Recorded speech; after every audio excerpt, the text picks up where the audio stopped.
Deep in the constellation Leo, 120 light-years from Earth, lies a world that may change everything we thought we knew about life in the universe. Captured by the James Webb Space Telescope, the data seemed ordinary at first, but then came a signal that no scientist expected. Buried in the spectrum of a distant planet's atmosphere was the fingerprint of molecules that, on Earth, are produced only by living creatures. Dimethyl sulfide. The odds of error? Less than 3 in 1,000. The planet, K2-18b, 8 times the mass of Earth.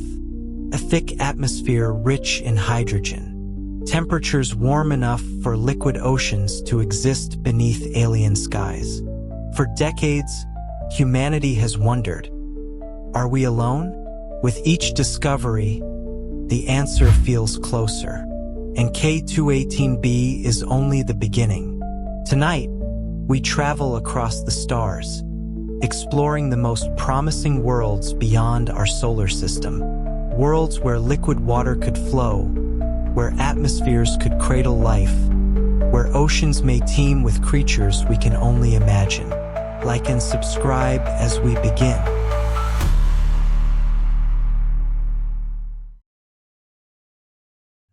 Before we set foot, even in imagination, on these distant worlds, we must ask, what makes a planet habitable? First, distance. Too close to a star, and oceans boil away like they did on Venus. Too far, and water freezes solid as it did on Mars. But in a narrow band, the so-called habitable zone, temperatures allow liquid water to exist. And water, as far as we know, is the foundation of life. Second, atmosphere. A planet's blanket of gases does more than keep us breathing. It traps heat, shields the surface from deadly radiation, and circulates energy around the globe. A fragile balance. Too thin, and the world is frozen. Too thick, and it becomes a furnace. Third, size and composition. Small worlds struggle to hold onto their air. Gas giants offer no solid surface to stand upon. But in between, we find the super-Earths and mini-Neptunes, planets larger than our own but not as overwhelming as Jupiter or Saturn. Some of these may be water worlds, with oceans hundreds of kilometers deep. Finally, the star itself. Many habitable candidates orbit red dwarfs, stars cooler and smaller than our sun. Their habitable zones are close in, which raises questions. Can these planets survive their stars' violent flares? Can they hold on to their atmospheres for billions of years? Every discovery comes with these questions. Every answer leads to new mysteries. And so, we turn now to the planets themselves, beginning with the most extraordinary candidate of all. Our story begins with K2-18b, a world orbiting a cool red dwarf star in Leo, 120 light-years from Earth. Discovered in 2015, K2-18b was at first just another data point from NASA's Kepler mission. A dimming of starlight every 33 days revealed its presence. Larger than Earth, smaller than Neptune. Interesting, yes, but not yet remarkable.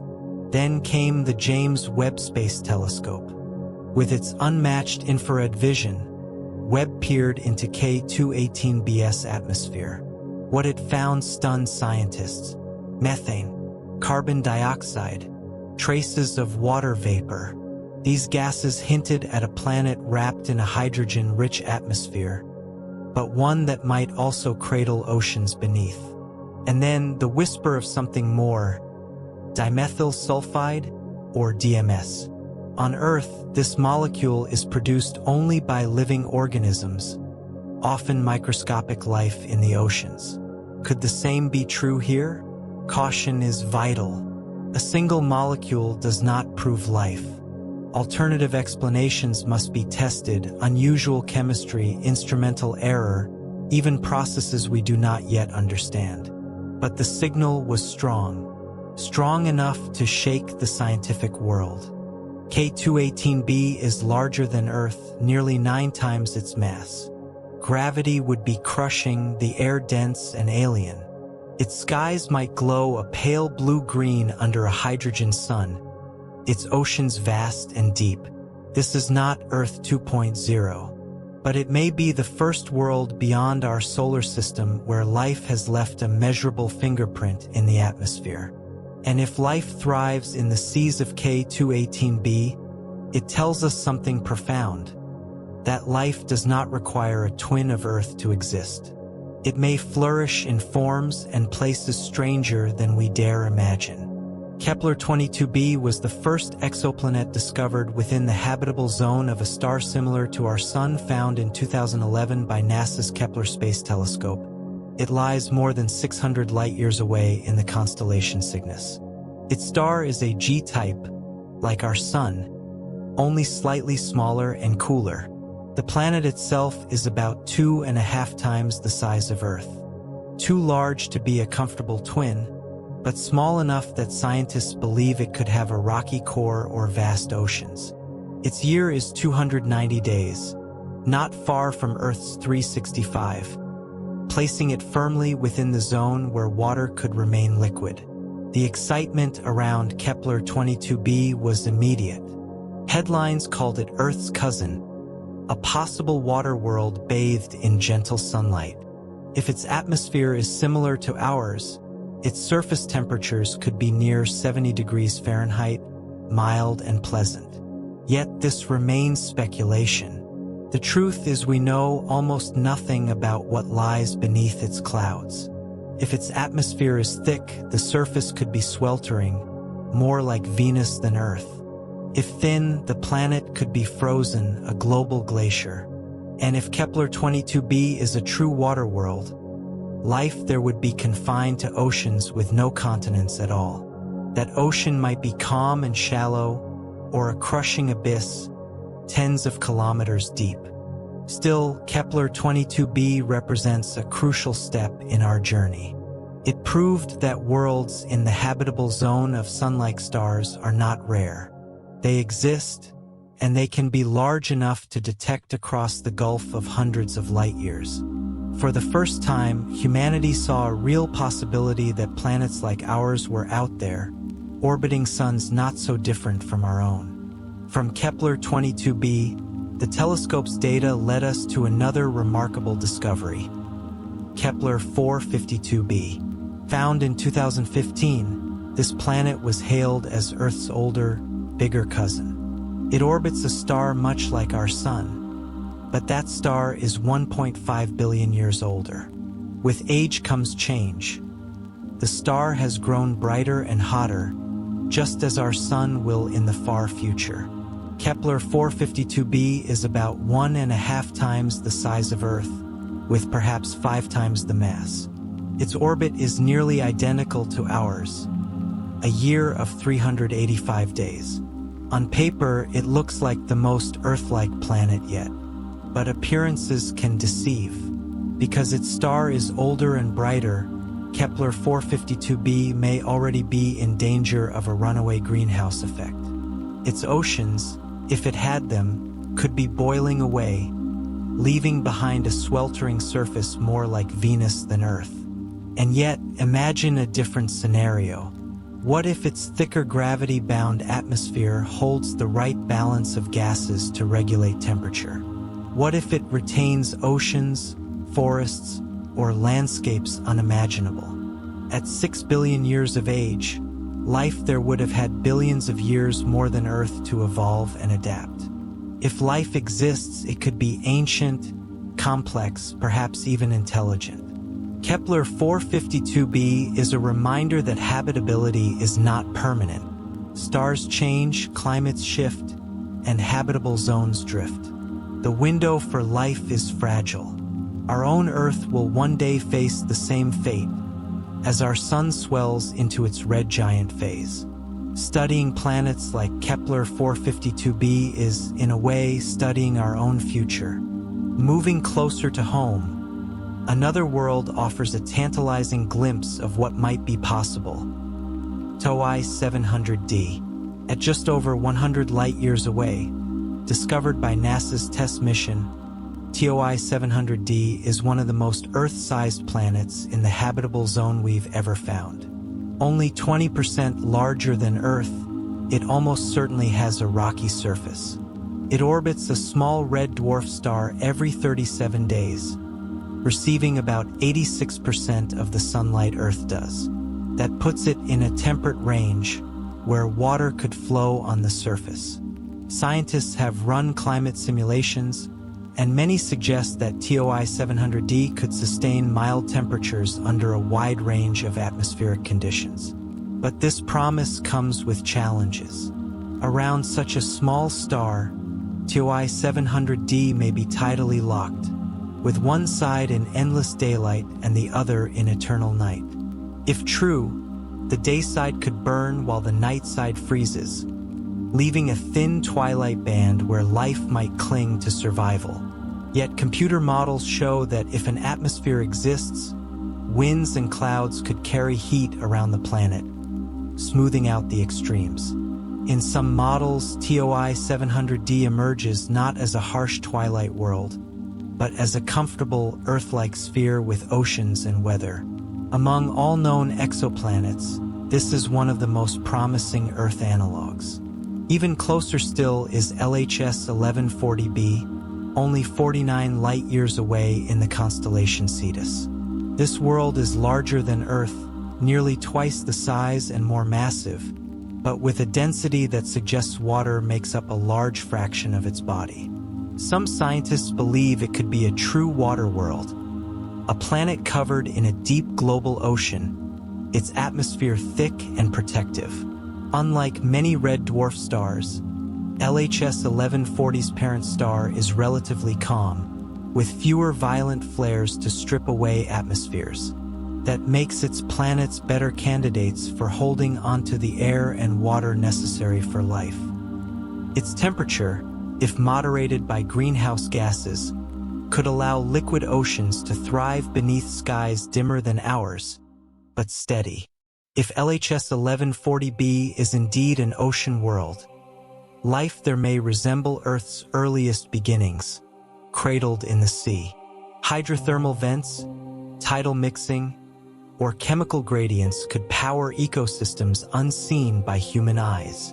Taken together, K218b with its mysterious chemical signature, Kepler-22b and Kepler-452b orbiting sun-like stars, TOI 700d with its rocky promise, and LHS 1140b with its potential oceans, these planets form a gallery of possibility. They tell us that life stage may not be unique to Earth. Across the galaxy, conditions suitable for biology are scattered like seeds waiting to grow. But for every hopeful discovery, there are cautions. An atmosphere can be stripped by solar winds. A habitable zone can shift as stars age. Oceans can vanish, climates can collapse. The search for life is not only about where it might exist, but also about the razor-thin balance that keeps it alive. And so we look to the future. The James Webb Space Telescope has opened the door, but more eyes are coming. The extremely large telescope in Chile, the Nancy Grace Roman Space Telescope, and the proposed Habitable Worlds Observatory will sharpen our view even further. They will not just detect exoplanets, they will characterize their atmospheres, measure their climates, and perhaps even map their surfaces. Imagine the day when a telescope captures a clear spectrum showing oxygen and methane together, molecules that on Earth are kept in balance only by life. Imagine the moment when a distant world is no longer a faint point of light, but a true planet with oceans, clouds, and continents visible. That day may come within our lifetimes. What we've learned already is profound. Planets with a chance of life are not rare. They orbit nearby stars. They range from giant water worlds to Earth-sized rocks, from dim red suns to stars like our own. Each one is a potential answer to the oldest question humanity has ever asked. Are we alone? The evidence is building piece by piece, spectrum by spectrum. And with every discovery, the silence of the cosmos feels a little less certain. The discovery of worlds like these forces us to rethink our assumptions. For centuries, Earth was believed to be unique, a singular cradle of life. The night sky was full of stars, but they were thought to be fixed points of light, not suns with their own families of planets. It wasn't until the 1990s that astronomers found the first confirmed exoplanet orbiting a main sequence star. Now, barely 3 decades later, thousands of exoplanets have been cataloged. And among them, a growing handful sit in the narrow habitable zones where liquid water could flow. The statistics alone are staggering. Kepler's mission revealed that, on average, every star in the galaxy may host at least one planet. And perhaps 1 in 5 sun-like stars could have an Earth-sized planet in its habitable zone. That means, in the Milky Way alone, there may be billions of worlds with the right conditions for life. Billions of chances for biology to take hold. But what does habitable really mean? For most scientists, it begins with liquid water. Water is the universal solvent, the medium in which the chemistry of life can unfold. On Earth, wherever we find liquid water, we find life. From the frozen deserts of Antarctica to the boiling vents at the bottom of the sea, microbes thrive. So when we look outward, we seek worlds where temperatures and pressures could keep water from freezing or boiling away. Yet water is only part of the equation. A stable atmosphere is needed to shield against radiation, to regulate climate, and to provide the gases necessary for metabolism. Too thin, and the planet becomes barren like Mars. Too thick, and it becomes a suffocating furnace like Venus. The balance is delicate, and the interplay between atmosphere, geology, and starlight is complex. This is why K218b's recent discovery is so exciting. Its detection of dimethyl sulfide, a molecule tied to biology, marks the first time we've seen a chemical hint of life beyond Earth. But scientists remain cautious. Could there be unknown chemical processes producing it without life? The question remains open. Still, the signal is strong, and the odds of error are shrinking. If confirmed, this would not just be a planet with a chance of life, it would be proof of life itself. Meanwhile, Kepler-22b and Kepler-452b remind us of Earth's possible fates. Kepler-22b might be an ocean paradise, but it could just as easily be a suffocating greenhouse. Kepler-452b, orbiting an older star, might show us what Earth will look like a billion years from now, when our sun grows brighter and our oceans begin to evaporate. Then there is TOI 700d, so tantalizingly close to Earth's size that it feels like a neighbor. Climate models suggest it could support mild temperatures, perhaps even forests and seas.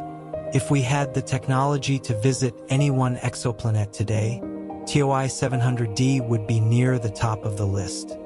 And LHS 1140b, with its possible deep ocean, might resemble Earth in its earliest ages, when life first stirred in the sea. But these are not the only candidates. Just beyond, we find Proxima Centauri b, the closest exoplanet to Earth, orbiting the nearest star beyond the Sun. At only 4.2 light-years away, Proxima b is a rocky world in its star's habitable zone. Yet its star, a red dwarf, is violent, bombarding the planet with flares and radiation. Whether Proxima b has managed to cling to an atmosphere, or whether it has been stripped bare, is still a mystery. If it does have air and water, then life may have found a way to adapt even under harsh conditions. The TRAPPIST-1 system is another jewel of discovery. A tiny, cool star only 40 light-years away hosts 7 Earth-sized planets, 3 of which orbit in the habitable zone. This miniature solar system is like nothing we've seen before. Planets huddled close together, locked in a gravitational dance, their skies filled with the looming shapes of neighboring worlds. Any one of them could host water and life, and if life exists on one, it could easily spread to others through impacts and meteorites, a process scientists call panspermia. Imagine an entire system of living worlds exchanging biology across the void. Ross 128b, discovered in 2017, lies only 11 light-years away. It orbits a quiet red dwarf star, one less prone to violent flares, making it a calmer environment than Proxima. Slightly larger than Earth, it receives just the right amount of starlight to keep water liquid. For now, we don't know if it has an atmosphere, but its relative closeness makes it a prime candidate for study with new telescopes. Gliese 581G, though still debated, captured headlines as one of the first Earth-like planets discovered. If real, it would orbit in the habitable zone of a star just 20 light-years away. Its existence remains uncertain, but it represents the excitement and challenge of the search, teasing faint signals from light-years away, always pushing the limits of detection. Each of these planets paints a different picture of habitability. Some may be warm ocean worlds, others frozen but with subsurface seas, others scorched yet holding pockets of survivability. The diversity reminds us that Earth is only one example of what life-bearing planets can look like. Biology, if it exists elsewhere, may thrive under conditions we would consider extreme. Even within our own solar system, we see hints of this. Europa, a moon of Jupiter, hides an ocean beneath its icy crust. Enceladus, a moon of Saturn, spews water vapor into space, evidence of a liquid sea below. Titan holds lakes of methane and ethane on its surface. None of these are Earth-like, yet all could potentially harbor microbial life. If life can adapt here, it can adapt anywhere. The discovery of exoplanets is not just about astronomy. It touches on philosophy, on the deepest questions humans have asked. Are we alone? Is life a cosmic fluke or a universal inevitability? If we find microbes on K218b or oxygen in the skies of TOI 700d, the answer changes everything. It tells us that biology is not unique to Earth, that the spark of life can ignite wherever the conditions are right. And if life is common, what about intelligence? What about civilizations? How many worlds scattered across the galaxy have asked the same questions we are asking now? How many have looked up at their stars, wondering if they were alone? This is why the search for planets with a chance of life matters. It is not just science. It is a mirror reflecting our place in the universe. When astronomers talk about habitable worlds, they often compare them to three familiar planets in our own solar system: Venus, Earth, and Mars. All three began with similar ingredients: rocky bodies, atmospheres, and, in their early histories, water. But their paths diverged dramatically. Earth became a thriving oasis. Venus turned into a furnace, with temperatures hot enough to melt lead. Mars froze, losing most of its atmosphere and water. This comparison is critical because it shows just how fragile habitability is. A planet's fate depends on a delicate balance of distance from its star, atmospheric composition, magnetic field, geology, and time. Too much greenhouse gas and a planet becomes Venus. Too little and it becomes Mars. The fact that Earth stayed balanced long enough for life to emerge and evolve is, in itself, remarkable. Now imagine billions of planets scattered across the galaxy. Some will be Venuses, some will be Mars-like deserts, but others, somewhere in between, will hit the sweet spot. These are the planets we're finding now. Take Proxima Centauri b, our nearest exoplanet neighbor. Just 4.2 light-years away, it orbits the closest star to the Sun, a faint red dwarf called Proxima Centauri.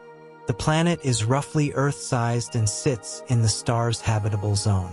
That alone makes it one of the most intriguing worlds discovered so far. But red dwarfs are unpredictable. They flare violently, releasing bursts of radiation that could strip atmospheres from nearby planets. Proxima b receives far more of this punishment than Earth does. If it lost its atmosphere, it may be a barren rock. But if it managed to hold on, perhaps through a strong magnetic field, or because it formed with a thick blanket of air, then its surface could be temperate with oceans and climates.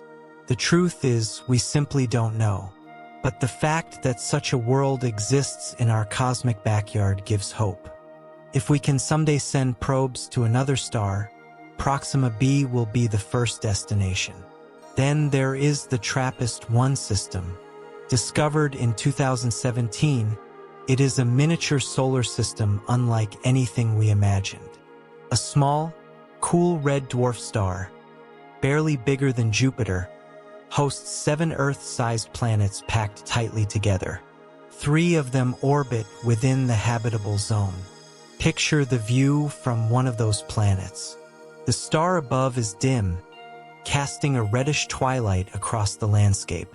And in the sky, neighboring planets loom large, visible as glowing orbs bigger than our moon.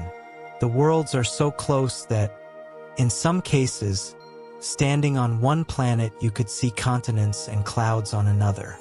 Scientists have modeled the TRAPPIST-1 system extensively. Some of the planets may have thick atmospheres, others oceans, and some may be tidally locked with one side forever facing the star. If life exists on one, it might easily spread to others through asteroid impacts, fragments of rock carrying microbes from one planet to the next. This natural exchange, called panspermia, could make TRAPPIST-1 a system not of one living world, but of several connected in a cosmic ecosystem. Ross 128b is another intriguing candidate. Located only 11 light-years away, it orbits a red dwarf star that is much quieter than Proxima. Less radiation, fewer flares, a calmer environment overall. Ross 128b is slightly larger than Earth and receives just the right amount of starlight for water to remain liquid. It is close enough that telescopes in the coming decades will be able to probe its atmosphere, searching for the telltale signs of life. Gliese 667cc, orbiting a triple star system just 23 light-years away, was once called one of the best exoplanet candidates for life. It is several times Earth's mass and orbits in its star's habitable zone. With 3 suns in its sky, the view from its surface would be extraordinary. A world bathed in complex cycles of light and shadow. Beyond these, dozens more candidates exist. HD 40307G, Teegarden Star B, Wolf 1061c, and many others. Each has its quirks, its promises, and its uncertainties. Taken together, they reveal that habitable zones are not rare. They are scattered across the galaxy like stepping stones, each one a possible home for biology. The tools we use to study these worlds are marvels of engineering. The transit method, used by Kepler and TESS, watches for tiny dips in starlight as a planet passes in front of its star. The radial velocity method measures the wobble of stars tugged by orbiting planets. Together, these techniques have uncovered thousands of worlds. Now, telescopes like James Webb take the next step. By capturing the faint light that passes through an exoplanet's atmosphere, Webb can analyze its spectrum, splitting it into wavelengths, like a prism. Each molecule absorbs specific colors of light. By studying the spectrum, scientists can identify gases like hydrogen, methane, water vapor, and carbon dioxide. In the case of K218b, Webb detected dimethyl sulfide, a molecule that, on Earth, comes only from life. Future telescopes will sharpen this vision. The extremely large telescope in Chile, with its 39-meter mirror, will directly image exoplanets. The Habitable Worlds Observatory, planned by NASA, aims to capture Earth-like planets around Sun-like stars and search for biosignatures in their atmospheres. For the first time in history, we may soon not just discover habitable planets, but confirm life itself. And this leads to the deeper question. If life is common, what does it look like? Will it be familiar or utterly alien? On Earth, life takes many forms, but all are based on carbon chemistry and water. This is why we search for similar environments beyond Earth. But could life use different building blocks? Could methane or ammonia replace water? Could silicon replace carbon? Titan, with its methane lakes, challenges our imagination. If life exists there, it may not resemble anything we know. Even on water-rich planets, evolution could take strange paths. A deep ocean world like LHS 1140b might host only marine life with no land creatures at all. A tidally locked world like TOI 700d might see life adapted to eternal day or eternal night. A multi-star system like Gliese 667 might produce organisms synchronized to shifting cycles of light. We may find planets that are biological time capsules, some still in the microbial stage, others flourishing with forests or alien reefs. And perhaps, somewhere, civilizations that look back at us with the same curiosity. What is certain is that the galaxy is no longer a silent backdrop. It is alive with worlds, each holding the possibility of life. Our task now is to listen more carefully, to look more closely, and to be ready for what we might find. Just 4 light-years away, it is the closest potentially habitable exoplanet to Earth. If you stepped outside on a dark night and looked toward the southern skies, the faint glow of the Alpha Centauri system contains our nearest stellar neighbor. And circling that faint red star, invisible to the naked eye, is a rocky world about the same size as our own. The numbers are tantalizing. Proxima b is about 1.3 times the mass of Earth, orbiting its star at a distance that allows for liquid water. If we could teleport there instantly, it might be the first place outside our solar system where oceans and lakes could ripple under an alien sky. But Proxima is not like our Sun. It is a red dwarf, small, cool, and faint. To stay warm enough, Proxima b must orbit very close, completing a year in just 11 Earth days. That closeness comes with consequences. The planet is almost certainly tidally locked, with one hemisphere baked in eternal day while the other shivers in endless night. Imagine standing on the surface. Above you, Proxima Centauri glows not golden like our Sun, but deep orange-red, casting a dim, ruddy twilight. On the day side, the star never moves. It hangs frozen in the sky, heating the ground beneath.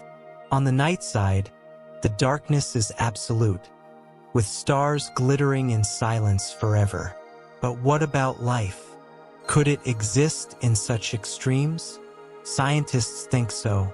If Proxima b has a thick atmosphere, winds could carry heat from day to night, evening out the climate.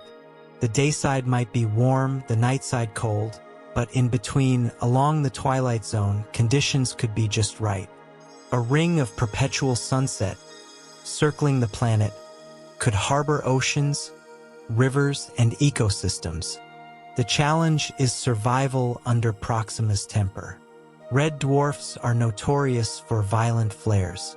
From time to time, Proxima unleashes bursts of ultraviolet and X-ray radiation far stronger than anything our Sun throws at Earth.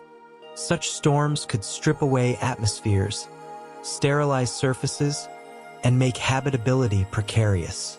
And yet, there are possibilities. Perhaps Proxima b was born with a dense atmosphere, 10 or 20 times thicker than Earth's, strong enough to withstand erosion. Perhaps oceans act as shields, protecting life beneath the waves. Perhaps the planet has a powerful magnetic field, deflecting radiation the way Earth's magnetosphere guards us. If any of these are true, then Proxima b could still be alive. Not with humans walking freely under open skies, but with strange ecosystems flourishing in niches we can barely imagine. Microbes clinging to rocks in shadow, plankton drifting in alien seas, or even forests glowing faintly in dim red light. And here's the most haunting thought. This world is close. At just over 4 light-years, it is right next door in cosmic terms. If there is life there, it is the closest life to us in the universe.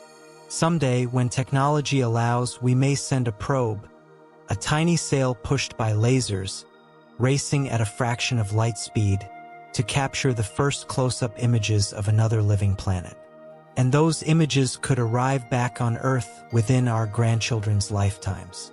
Just 40 light-years away, this tiny red dwarf star holds one of the most remarkable discoveries in astronomy. 7 Earth-sized planets, all huddled close to their faint parent star, orbiting in a perfect gravitational rhythm. It is, in many ways, a miniature version of our own solar system, compressed into a fraction of the space. The star itself is small, barely bigger than Jupiter and far dimmer than our Sun. Its light is red, cool, and steady, bathing its planets in a perpetual dusk. Yet, despite its faintness, the worlds of TRAPPIST-1 orbit so close that several of them lie in the habitable zone. Imagine standing on one of these planets. The sky would not just hold a single star. Neighboring planets would appear enormous, many times larger than our moon, hanging low and bright. With the naked eye, you might see their phases, their clouds, perhaps even hints of their continents and seas. On TRAPPIST-1e, one of the most promising candidates, those neighboring worlds could dominate the sky as constant companions. Other homes, other possibilities, so close you could almost reach out to them. 3 of the 7 planets, TRAPPIST-1d, TRAPPIST-1e, and TRAPPIST-1f, orbit in the star's habitable zone. TRAPPIST-1e in particular is striking. Nearly the same size as Earth, likely rocky, and bathed in just the right amount of starlight, it could host oceans and an atmosphere. In fact, scientists consider it one of the most Earth-like exoplanets ever discovered. The system as a whole is fascinating not just because of its individual planets, but because of the possibilities between them. If life emerged on one world, impacts from asteroids or comets could send microbes drifting to its neighbors. This process, called panspermia, could seed an entire planetary system with life. Imagine not one living world, but several, a cluster of biospheres sharing biology across space. And the diversity would be astonishing. One planet might be an ocean world, another might have continents and weather, a third might be shrouded in ice but warmed below the surface. If humanity ever reached TRAPPIST-1, we would not be exploring just one new world, but 7. Each with its own landscapes, climates, and perhaps ecosystems. But challenges remain. TRAPPIST-1 is a red dwarf like Proxima. Its planets orbit close in, locked in tight resonance, and are almost certainly tidally locked. One side may face endless day, the other endless night. Yet, as with Proxima b, a thick atmosphere or oceans could circulate heat, softening extremes. Models suggest TRAPPIST-1e, in particular, could sustain moderate temperatures across much of its surface. What makes TRAPPIST-1 especially exciting is that it is within reach of our best telescopes. Already, the James Webb Space Telescope has begun studying its planets, looking for atmospheres, clouds, and chemical fingerprints. Within the coming years, we may know whether TRAPPIST-1e has the gases of life in its skies. For now, TRAPPIST-1 remains a cosmic promise, a reminder that planetary systems very different from our own can still host multiple Earth-like worlds. It is a laboratory of habitability, a glimpse of what the galaxy may hold in abundance. 11 light-years away, orbiting a faint red star, lies another intriguing world, smaller than TRAPPIST-1's crowded family, but no less captivating. Ross 128b is nearly Earth-sized, and it sits in the gentle warmth of its star's habitable zone. Unlike Proxima Centauri, Ross 128 is quiet. It does not lash its planets with violent flares or bursts of radiation. Instead, it glows steadily, a calm beacon in the darkness. This matters, because for life to gain a foothold, stability is everything. Energy is required, but not chaos. Too many storms, and atmospheres strip away. Too much radiation, and fragile chemistry never survives. Ross 128b receives slightly less light than Earth, but with the right atmosphere, it could still hold oceans. If clouds blanket its skies, they might reflect heat, cooling the surface. If greenhouse gases linger, they might keep it warm. The balance could tip either way, frozen wasteland or watery refuge. What fascinates scientists is not just its location, but its accessibility. At only 11 light-years, Ross 128b is among our closest neighbors. In cosmic terms, it is next door.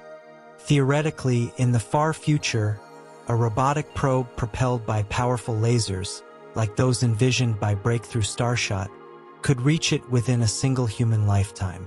To stand on its surface, to breathe its air, may be a dream centuries away, but as neighbors go, it is one of our most promising. And this brings us to an important point. Most of the planets we have found so far orbit red dwarfs, small, dim stars that outnumber suns like ours by a wide margin. They live for trillions of years, far longer than stars like our sun. If life arises around them, it may have eons to evolve. In fact, many astronomers believe that the majority of living worlds in our galaxy, if they exist, orbit red dwarfs. It's a startling thought. When we picture alien life, we imagine skies like our own. Bright daylight, a yellow Sunday. But the truth may be different. The most common sky in the galaxy may be lit not by golden light, but by the deep red glow of a dwarf star. Alien creatures may live under dim skies, their days stretching forever as their worlds turn slowly. Ross 128b gives us a preview of that possibility. A planet that, with the right balance, could thrive beneath its quiet red sun. 40 light-years away, in the constellation Cetus, astronomers discovered a world that has become one of the most exciting candidates for life. Known as LHS 1140b, it is a super-Earth larger and more massive than our own planet, with gravity strong enough to hold onto a thick atmosphere. It orbits a small red dwarf star, but unlike Proxima Centauri, this star is relatively calm. It does not rage with constant flares. Its energy is steady, nurturing, and because LHS 1140b sits squarely in the star's habitable zone, the temperature may allow liquid water to pool across its surface. What makes this planet truly fascinating is its density. From measurements of its orbit and size, scientists believe it is rocky, not a gas giant, not a frozen ball of ice. A solid world, potentially with vast oceans covering its terrain. Imagine a global sea, stretching from pole to pole, glistening under a dim red sun. Beneath its waves, currents flow, chemistry stirs, and perhaps life awakens. But oceans alone do not guarantee habitability. Atmospheres are key. Without them, seas freeze or boil away. With them, planets breathe. They trap warmth, shield the surface, and circulate energy between night and day. For LHS 1140b, there are signs that an atmosphere may indeed exist. Future studies with the James Webb Space Telescope could reveal its composition, perhaps even detect carbon dioxide, methane, or water vapor. Why does this matter? Because these gases, especially when found together in unusual amounts, may be biosignatures, signs that biology is reshaping the air. On Earth, the oxygen we breathe exists only because of life. Without plants and microbes replenishing it, oxygen would vanish in just a few million years. To detect such imbalances on another world would be to glimpse fingerprints of alien ecosystems. So when astronomers speak of LHS 1140b, they speak with hope. It is massive, stable, wet, and close enough to study. It is one of the best candidates we have for a living ocean world beyond Earth. And it is only the beginning. Now let us journey further. Beyond our local neighborhood of red dwarfs, beyond the nearby stars, to the discoveries of the Kepler Space Telescope. Kepler revolutionized our understanding of planets. By staring at 150,000 stars for years, it revealed that worlds are everywhere. Planets are not rare jewels in the galaxy. They are the rule. Nearly every star you see in the night sky likely has companions circling it. And among them are planets strikingly similar to our own. Kepler 22b was the first. Orbiting a star much like the Sun, 600 light-years away, Kepler 22b stunned astronomers when it was announced. Here was a world within the habitable zone of its star, bathed in just the right warmth for liquid water. Twice the size of Earth, it may be rocky or it may be covered in deep oceans. For the first time, we had evidence of a potentially habitable planet around a sun-like star. Though we know little about its surface, its significance cannot be overstated. Before Kepler 22b, habitable exoplanets were only theory. With it, they became reality. And then came another, Kepler 452b, dubbed Earth's cousin. Kepler 452b orbits a star almost identical to our Sun. Its year lasts 385 days, just 20 more than Earth's. Its orbit is nearly the same distance as ours. It is, in many ways, an older sibling to our planet. But there is a twist. Kepler 452b is larger, about 60% bigger than Earth.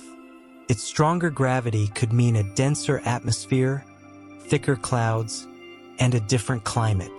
And its star is older 6 billion years compared to our Sun's 4.5. That means life, if it ever emerged there, may have had billions of years more to evolve. Civilizations, forests, oceans, creatures far beyond our imagination. They may have risen and fallen while Earth's first cells were only just beginning. Of course, we cannot yet know. The distance is immense, 1,400 light-years. Too far for detailed observation today. But the discovery of Kepler 452b stretched our imaginations. Told us that Earth is not unique. That among the stars, there are countless worlds like ours, orbiting suns like ours, under skies not unlike the one you see tonight. Then came TOI 700d. This planet orbits a small red dwarf star just over 100 light-years away. What sets it apart is its size. TOI 700d is almost exactly Earth-sized, one of the first true Earth analogs discovered in a habitable zone. It receives about 86% as much sunlight as Earth, enough for liquid water if the atmosphere cooperates. If it is rocky, if it holds an ocean, then TOI 700d may be one of the closest things we have ever found to Earth itself. Astronomers are already planning further observations. For now, it remains a tantalizing mystery, an Earth twin waiting in the shadows of space. And then there is K218b. This world, orbiting a red dwarf 124 light-years away, has electrified the scientific community. It is larger than Earth, a sub-Neptune world, with a thick hydrogen-rich atmosphere. But within that atmosphere, telescopes have detected water vapor. And more recently, a molecule that on Earth comes only from living organisms, dimethyl sulfide. If this detection holds true, it would be the first concrete sign of life beyond Earth. An alien biosphere, breathing into its atmosphere, visible from across interstellar space. While debate continues, the evidence is compelling. Scientists estimate a 99.7% certainty, a discovery that would shake the foundations of our place in the cosmos. K218b may be more habitable than Earth itself. Warm, wet, shielded by its greenhouse atmosphere, it could host vast oceans beneath alien skies. Oceans where life swims freely, untouched by human eyes. And here is the truth we are beginning to see. The galaxy is not empty. It is filled with worlds. Red dwarf stars with close-in rocky planets. Sun-like stars with Earth cousins. Ocean planets with thick atmospheres. Frozen worlds warmed by internal heat. Each with its own possibilities, its own chances. For centuries, we wondered if Earth was unique. Now, the answer is forming before us. No, there are many Earths, perhaps billions. The question is no longer if life exists elsewhere. The question is how much and how soon we will find it. Many of the planets we've seen so far orbit close to small stars. Because of this proximity, they are almost certainly tidally locked.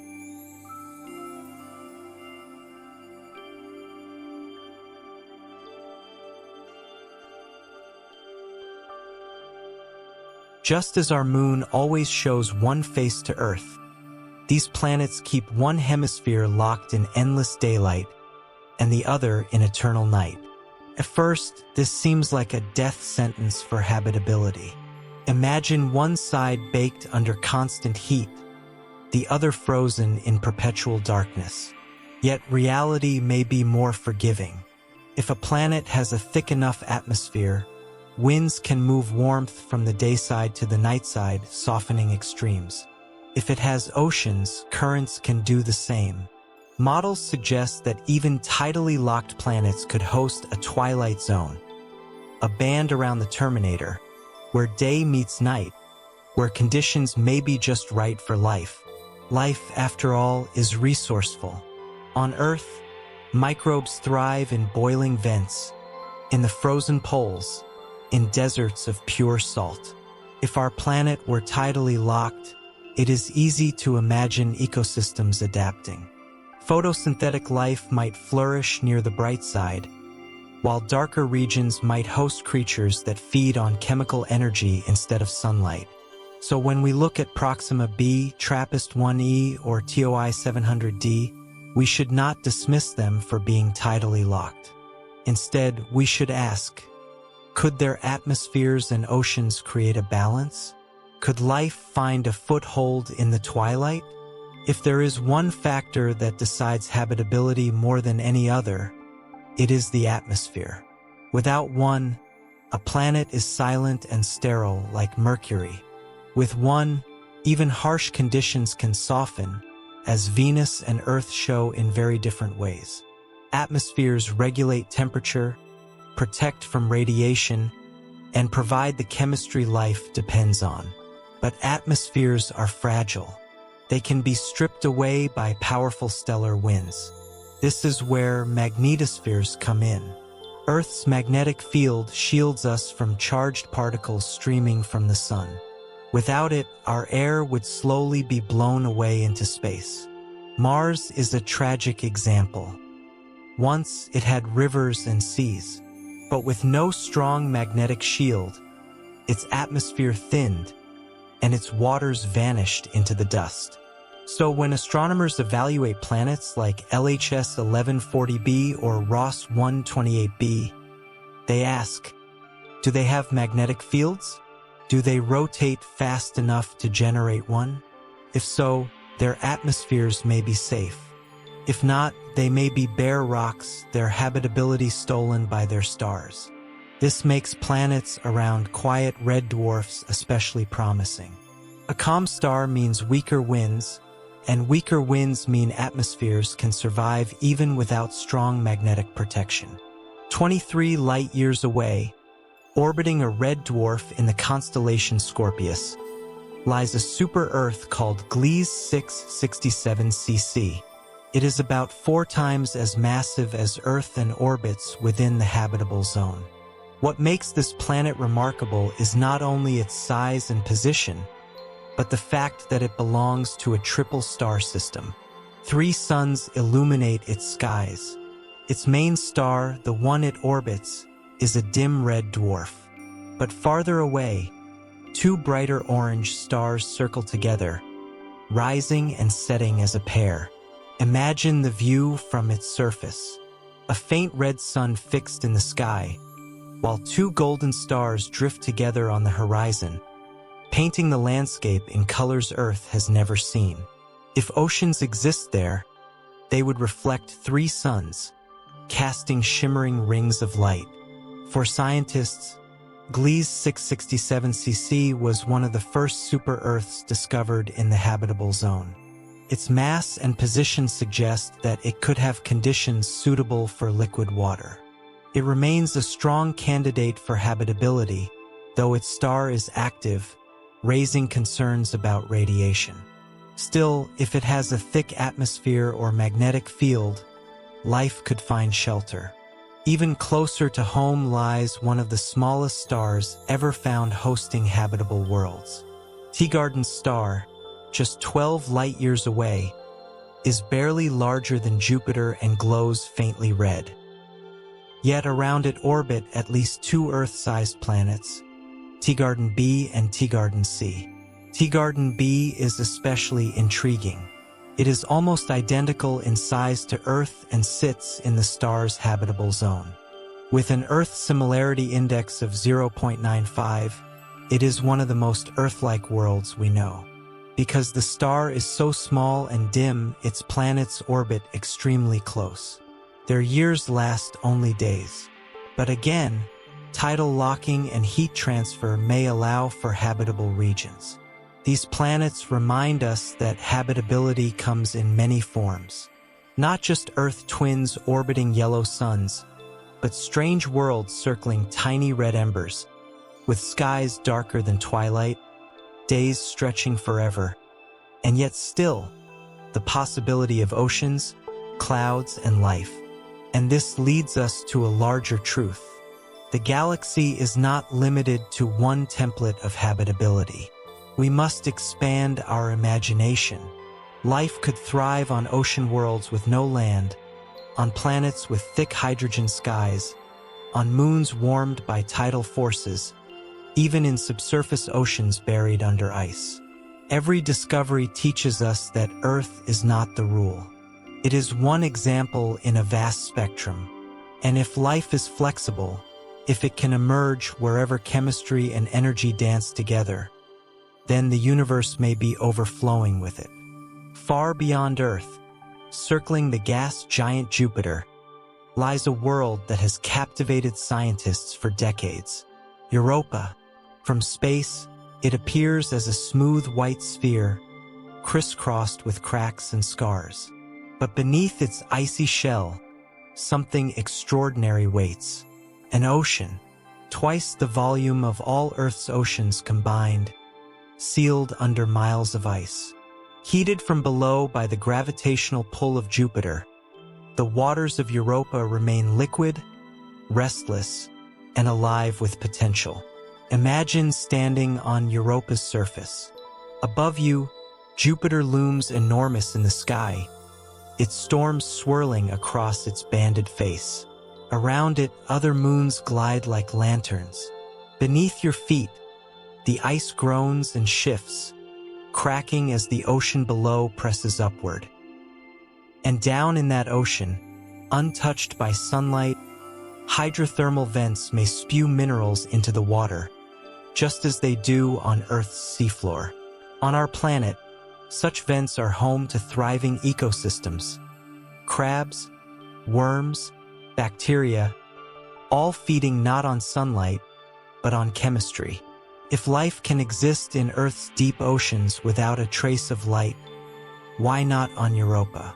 If creatures swim there, they may be blind, pale, and alien, yet alive all the same. Europa is more than a moon. It is a laboratory of possibility. And in the coming decades, missions like NASA's Europa Clipper will fly past it again and again, scanning its cracks, its plumes, and maybe, just maybe, catching hints of life escaping into space. If Europa tempts us with hidden oceans, Enceladus makes its case boldly. This tiny moon of Saturn is one of the brightest objects in the solar system, its surface gleaming with fresh ice. And from its south pole, geysers erupt, spraying water vapor and ice crystals into space. These plumes are not just spectacular, they are windows into an ocean below. Scientists have flown spacecraft directly through them. The Cassini mission tasted their contents and found something astonishing. Water, salts, organic molecules, even the building blocks of amino acids. In other words, Enceladus has everything life might need. Liquid water, energy, chemistry, a stable environment, shielded under its ice.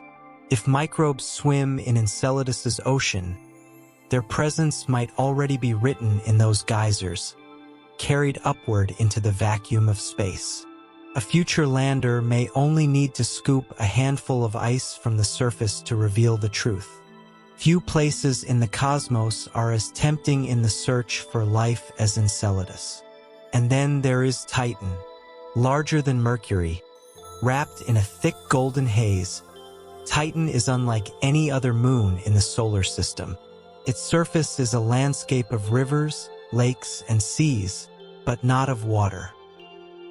Here, the liquid is methane and ethane, flowing in channels, pooling in vast dark seas. Rain falls from hydrocarbon clouds. Shorelines stretch for hundreds of miles. It is, in a sense, a second Earth, but one sculpted from entirely different materials. The chemistry on Titan may mirror the conditions of early Earth before life began. Complex organic molecules drift through its atmosphere, settling onto its surface like chemical snow. Beneath its icy crust, scientists believe another ocean of liquid water may exist, kept warm by Titan's interior heat. Two potential habitats, one on the surface with exotic chemistry, and one deep below with familiar water. If life exists here, it may not resemble anything we know. Could be methane-based, thriving in liquids that would freeze or boil away on Earth. Titan forces us to widen our imagination, to accept that alien life might not just be strange, it might be unrecognizable. Two more moons of Jupiter also hold promise.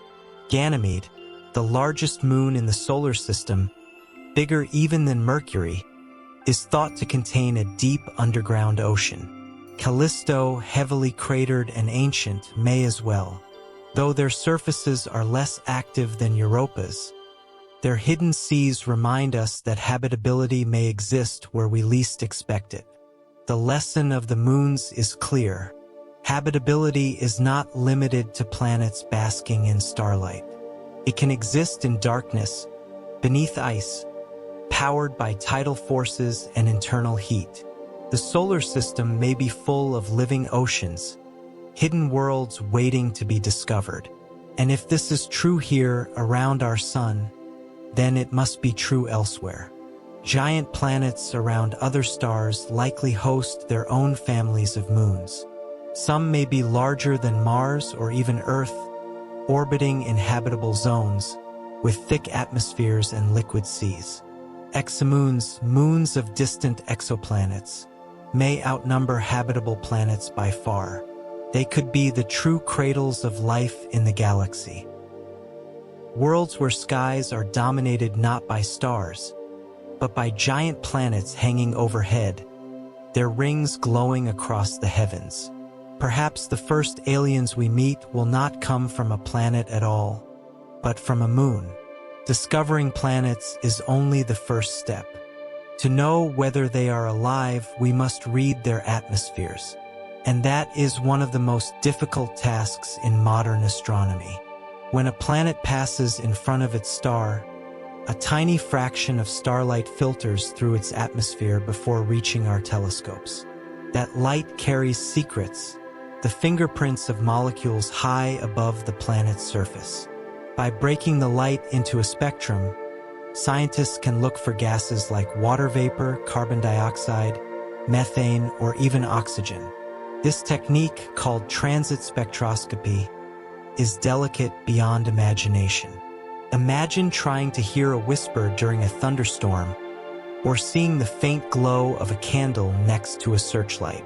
The signals are faint, buried in noise, yet with patience, precision, and the right instruments they emerge. The James Webb Space Telescope has already proven this is possible. With its powerful infrared eyes, it has detected water vapor in the atmospheres of distant planets. It has seen clouds, hazes, and even hints of chemistry that, on Earth, is tied to life. The detection of dimethyl sulfide on K218b, if confirmed, may be the first true sign that biology is not unique to Earth. But detecting molecules is not enough. We must learn to separate truth from illusion. Planets are tricky. Many gases we think of as signs of life can also be produced without biology. Take oxygen. On Earth, oxygen exists because plants and microbes are constantly replenishing it. But oxygen can also form without life when ultraviolet light splits water molecules apart. Hydrogen drifts away and oxygen lingers. A dead world could, in theory, look alive. Methane, too, is ambiguous. On Earth, much of it comes from living organisms, but volcanoes can produce it as well. To claim life, scientists look for imbalances. Oxygen and methane together, for instance, are unstable. They destroy each other quickly. If both exist in high amounts, something must be replenishing them. On Earth, that something is life. That is why dimethyl sulfide is so exciting. On Earth, it has no known non-biological source. It is produced by plankton in the oceans, released into the air. To find it on another planet is to find a chemical that, so far, points only to living processes. Still, caution is vital. Extraordinary claims demand extraordinary evidence. We are not just searching for chemicals, we are searching for proof that will withstand centuries of scrutiny. James Webb is just the beginning. The next generation of telescopes will sharpen our view of distant worlds. On Earth, giant observatories are under construction. The extremely large telescope in Chile, with a mirror 39 meters wide, capable of imaging planets directly. The 30-meter telescope in Hawaii, and the giant Magellan telescope with the resolving power to see atmospheres in unprecedented detail. In space, concepts like LUVOIR and HABEX are being designed, massive space telescopes with coronagraphs and star shades, tools to block out the blinding glare of stars and reveal the faint glow of orbiting planets. These missions may not only detect biosignatures, but even capture the colors of alien oceans and the green of distant forests. And beyond them lies an even bolder dream: interstellar probes. Projects like Breakthrough Starshot imagine sending tiny spacecraft, powered by giant lasers, to the stars nearest us. Such probes, traveling at a fraction of light speed, could reach Proxima Centauri in just 20 years. The images they return could change history. Even as our instruments improve, we must ask a deeper question. What exactly are we searching for? On Earth, life is carbon-based, water-dependent, and powered by DNA. But is that universal or just one example among many? Could life exist in methane seas, like on Titan? Could it use silicon instead of carbon, ammonia instead of water, chemistry so strange that we might not even recognize it? Scientists call this problem the shadow biosphere. Life may exist, but in a form we cannot yet detect because we are only looking for ourselves. Perhaps we will recognize alien life only when we finally broaden our definitions.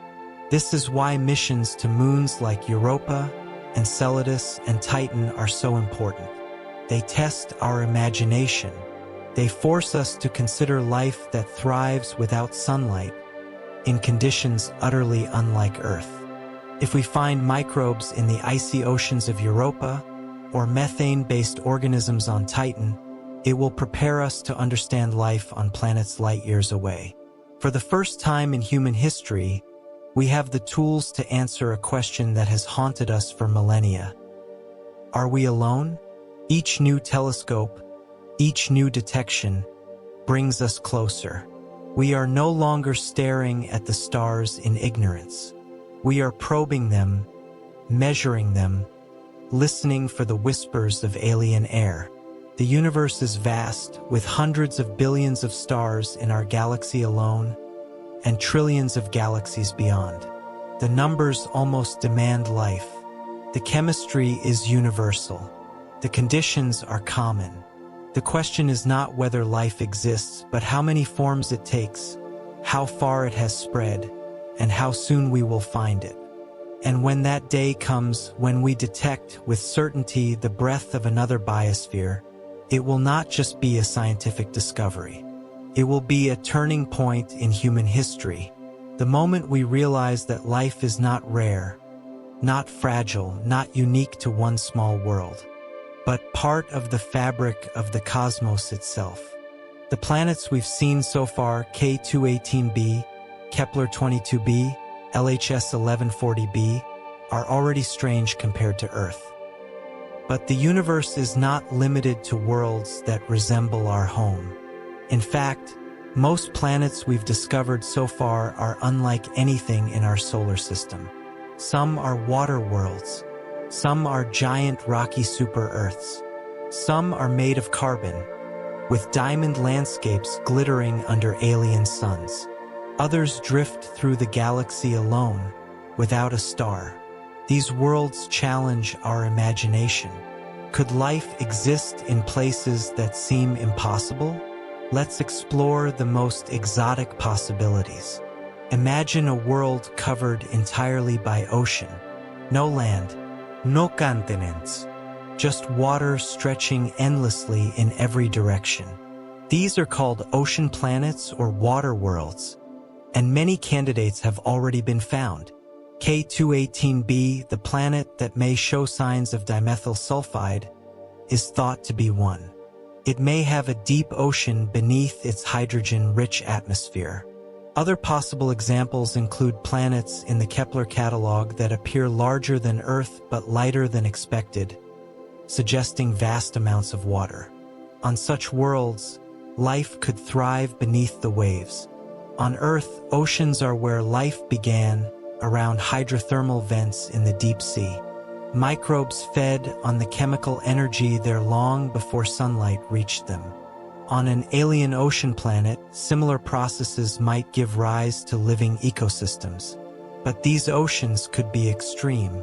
Pressures at the bottom might be unimaginably high, enough to crush Earth's submarines.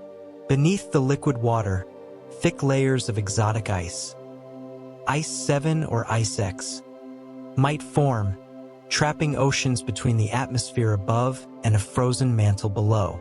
Would life still find a way? We cannot be sure. But the sheer abundance of water makes these worlds prime candidates in the search for life. Now picture a world formed in a star system rich in carbon. Instead of oceans, it has tar seas. Instead of granite mountains, it has ranges of pure diamond. These are carbon planets, predicted by astrophysicists but not yet confirmed. In such an environment, chemistry would be utterly alien. Water might be scarce. Life, if it existed, would not resemble anything we know. Yet carbon is the backbone of biology on Earth. Could carbon-based life emerge in a carbon-drenched world? Is a possibility that keeps scientists intrigued. Some candidates for carbon planets orbit stars with unusually high carbon to oxygen ratios. The discovery of even one confirmed example would open an entirely new chapter in astrobiology. Many of the most promising planets for life are super-Earths, rocky worlds larger and heavier than our own. Earth is modest compared to these giants. Super-Earths may be 2, 3, or even 10 times Earth's mass, with stronger gravity and thicker atmospheres. Kepler 452b, often called Earth's cousin, is a super-Earth in the habitable zone of a Sun-like star. TOI 700d is another example, orbiting a small red dwarf star nearby. These worlds could support vast oceans, stable climates, and atmospheres rich in protective gases. But there's a trade-off. On a planet with double Earth's gravity, climbing a mountain might feel impossible. Even standing could be exhausting. Flight, as we know it, would be nearly impossible. Life here might grow closer to the ground, built stockier with powerful muscles. Yet, in exchange, these worlds may be more stable than Earth, less volcanic activity, less continental drift, longer-lasting oceans. For life, stability is everything. The strangest of all are rogue planets, worlds that have no star. They drift through the galaxy in eternal darkness, ejected from their home systems long ago. You might think such places are dead, frozen, sterile, but perhaps not. Even without a sun, a planet can generate heat from within through radioactive decay or residual energy from its formation. Beneath thick layers of ice, oceans could remain liquid, warmed from below. Life could thrive there, just as it does in the dark oceans beneath Europa's crust. There may be more rogue planets in the galaxy than stars. If even a fraction of them harbor subsurface oceans, then the universe could be swarming with hidden biospheres, invisible to our telescopes, waiting to be discovered. Not all exotic planets are friendly to life. Some are hellish landscapes where survival seems impossible. Yet even these extremes teach us about the limits of habitability. Take 55 Cancri E, a lava world, where temperatures soar above 2,000 degrees Celsius. Its surface may be covered in molten rock, glowing like a furnace under its star's relentless glare. Or consider WASP 12b, a hot Jupiter, so close to its star that it is literally being torn apart, its atmosphere stretched into space. Life as we know it cannot exist in such places. But studying them expands our understanding of planetary diversity, the raw ingredients from which habitable worlds may also emerge. Between the water worlds and the lava planets, between the rogues and the diamonds, lies a spectrum of possibilities. Each world tells us something new about what planets can be and where life might take root. For now, we only glimpse them from afar. A spectrum of light here, a faint dip in starlight there. Yet each discovery pushes the boundary of possibility. Each planet is a piece of a puzzle, one that, when complete, will show us not just where life might exist, but how vast and varied life in the universe could be. With so many planets out there, billions in our galaxy alone, one question rises above them all. Where is everybody? This is the essence of the Fermi paradox, named after the physicist Enrico Fermi. One afternoon in 1950, while chatting with colleagues at lunch, he asked a simple question: if life is common, where is it? It sounds almost naive, but it cuts to the heart of our search. If the galaxy is full of habitable worlds, why haven't we found clear evidence of intelligent civilizations? No signals, no spacecraft, no monuments shining in the night, just silence. Let's look at the scale. The Milky Way contains about 400 billion stars. Roughly 1 in 5 of those stars may have an Earth-sized planet in its habitable zone. That means perhaps 80 billion potentially habitable planets in our galaxy alone. And that's a conservative estimate. If even a fraction of those planets host life, and even a smaller fraction develops intelligence and technology, then statistically, there should be thousands or millions of civilizations in the Milky Way right now. And yet, we see nothing. No starships crossing between the stars. No vast structures harnessing stellar power. No alien signals reaching our radios. This silence, in the face of overwhelming numbers, is the paradox. Over the years, scientists, philosophers, and dreamers have suggested dozens of answers to the Fermi paradox. Some are comforting, some are disturbing. All of them force us to rethink what it means to be alive in the cosmos. Perhaps life is rare, and intelligent life even rarer. Earth may simply be one of the first civilizations to arise. The universe is 13.8 billion years old, but stars will keep forming for trillions more. Maybe we are the first flicker of consciousness in a galaxy that will one day teem with life. Another explanation is darker. Intelligent life may arise often, but it doesn't endure. Civilizations may destroy themselves through war, environmental collapse, or runaway technology. This idea is called the Great Filter, a stage in evolution that almost no species survives. The silence in the stars, then, is not emptiness, but a graveyard. Perhaps advanced civilizations have learned not to reveal themselves.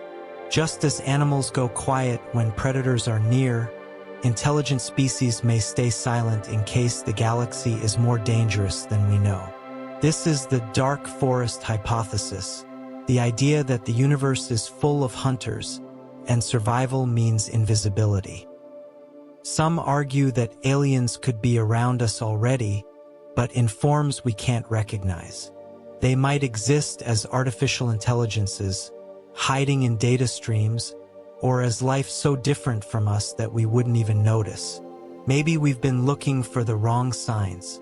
The most sobering possibility: life might be extraordinarily rare. Maybe Earth truly is unique.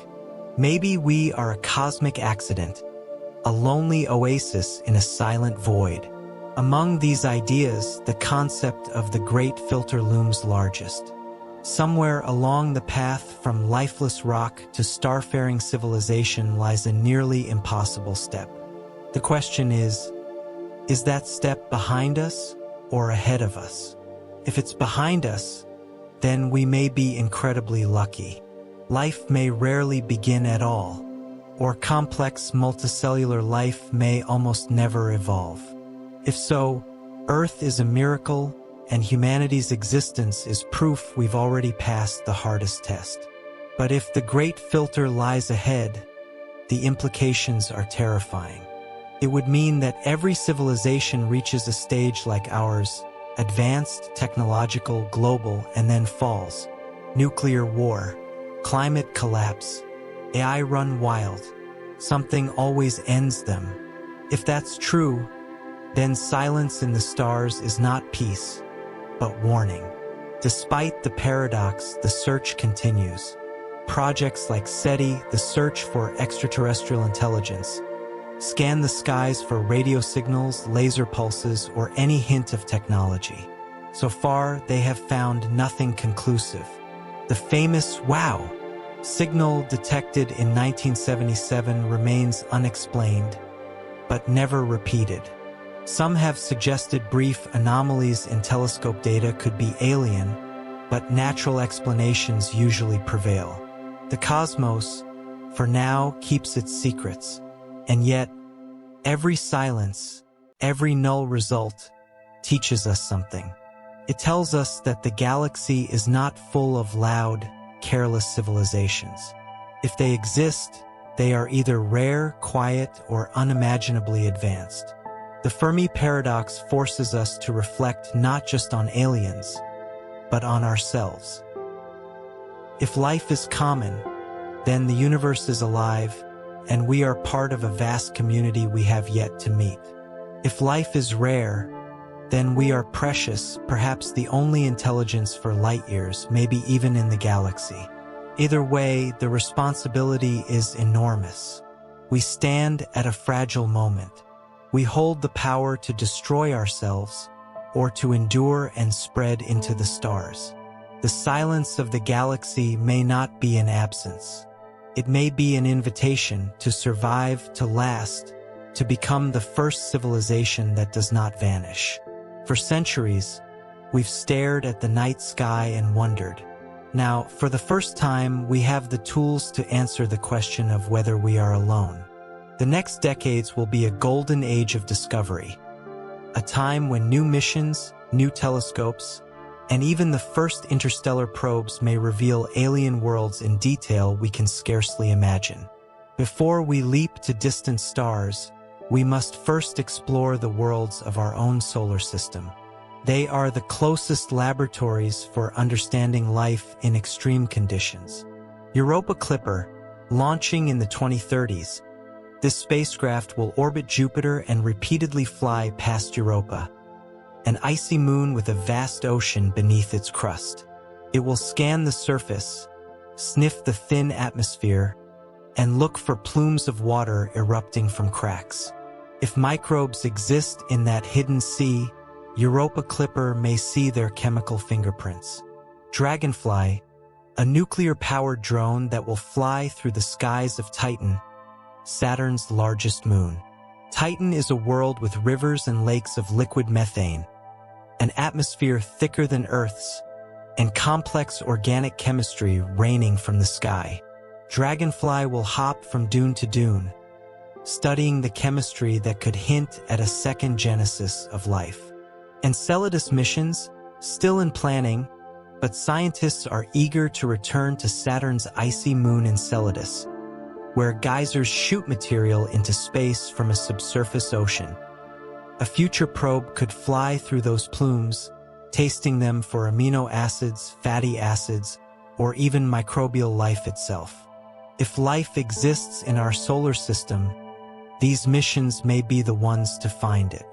While spacecraft probe nearby worlds, new telescopes will reveal the planets of distant stars like never before. On Earth, giants are rising. The extremely large telescope ELT in Chile will have a mirror nearly 40 meters across, so powerful it could directly image Earth-like planets around nearby stars. The giant Magellan telescope and the 30-meter telescope will join it, giving astronomers eyes sharper than anything we've had before. In space, concepts like HABEX and LUVOIR represent the dreams of the next century. These will be massive observatories, capable of blocking out starlight to see the faint glow of alien worlds directly. Some designs even include star shades, giant flower-shaped screens that would fly thousands of kilometers in front of the telescope, perfectly aligned to block a star's glare and let its planets shine. Imagine, for the first time, seeing an actual blue and green Earth-like planet orbiting another star.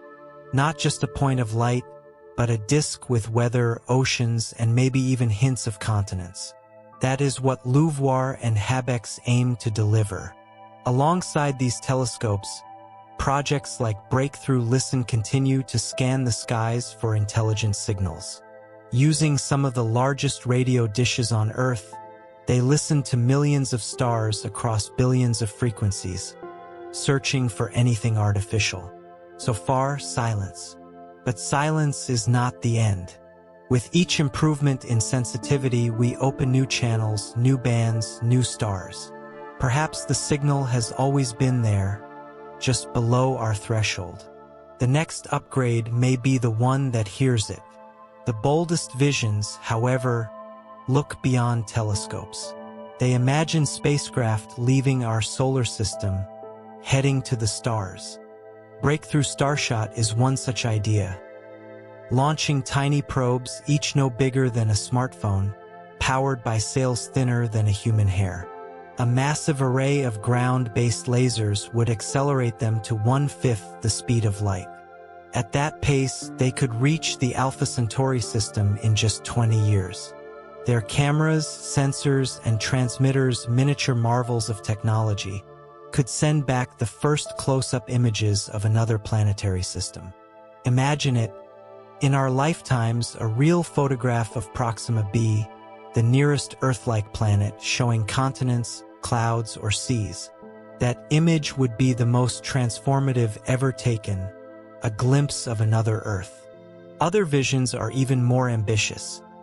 Fusion-powered ships, antimatter drives, or massive generation ships, carrying entire communities of humans across the void. For now, they are dreams, but every step forward brings them closer. The search for life is not just about answering curiosity. It's about our future as a species. If we find that life is common, then the galaxy is alive, full of neighbors, rivals, or friends. If we find that life is rare, then we carry a responsibility unlike any other. To protect it, to spread it, to ensure it endures. The next century may decide which path we take.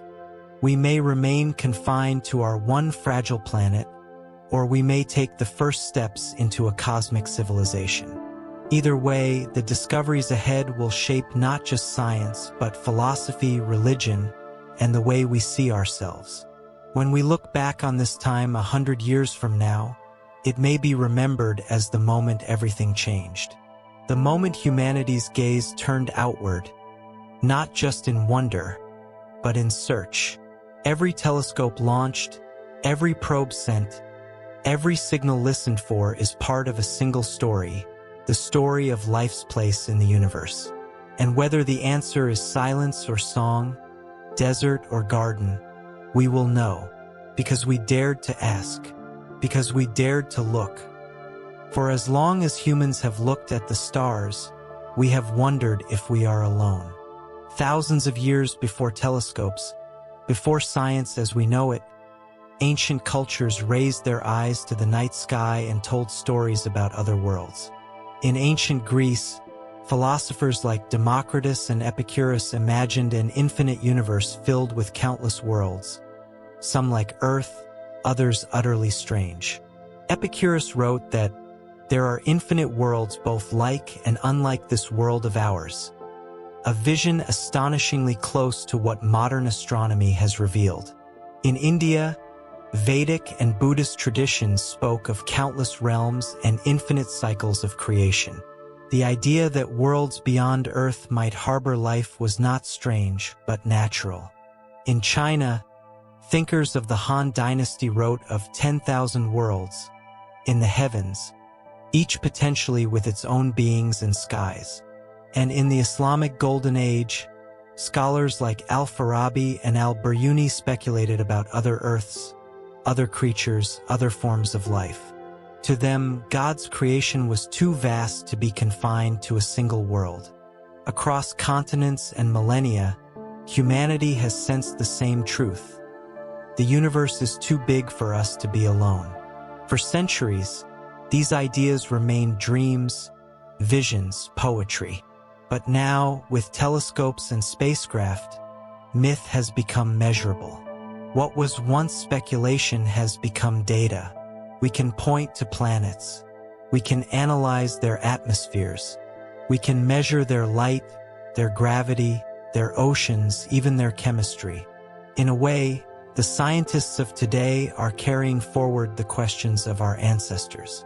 The tools have changed, but the wonder is the same. When the James Webb Space Telescope peers at a distant planet, it is doing what humans have always done, asking who else might be out there. If we discover life elsewhere, even the simplest microbes, it will mean that life is not a miracle but a rule. It will mean that biology blooms wherever conditions allow, that the universe is alive at its core. If we discover intelligent life, the implications will be even greater. Religion, philosophy, and science will be forced to expand their horizons. We will see ourselves not as the center of creation, but as one voice in a cosmic choir. But if we search for centuries and find nothing, that too will have meaning. It will mean that we are rare, perhaps unique, that life is fragile and fleeting, and that humanity carries a responsibility beyond measure to protect and spread the light of consciousness into a dark and empty cosmos. Think of it this way. Every atom in your body was forged in the heart of a star. The calcium in your bones, the iron in your blood, the oxygen you breathe, all created in ancient stellar furnaces billions of years before Earth was born. You are not separate from the cosmos. You are its expression. When we search for life beyond Earth, we are not just looking outward. We are looking inward, asking what life means, why it arises, and how it endures. Perhaps one day, we will walk the shores of an alien ocean, look up at unfamiliar constellations, and know that we are not alone. Or perhaps we will find only silence and realize that our destiny is to carry life outward ourselves. Either way, the journey is the same.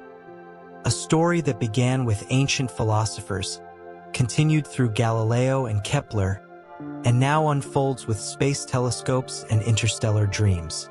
Thousands of years from now, future generations may look back at this moment as the dawn of the spacefaring age, the time when humanity first realized its true place in the universe. They may remember our century not for its wars or its struggles, but for the fact that we dared to ask, "Are we alone?" And that we dared to seek the answer. The story of life in the universe is still being written. Whether we find neighbors among the stars or not, one truth remains. By searching, we become more than a species confined to one world.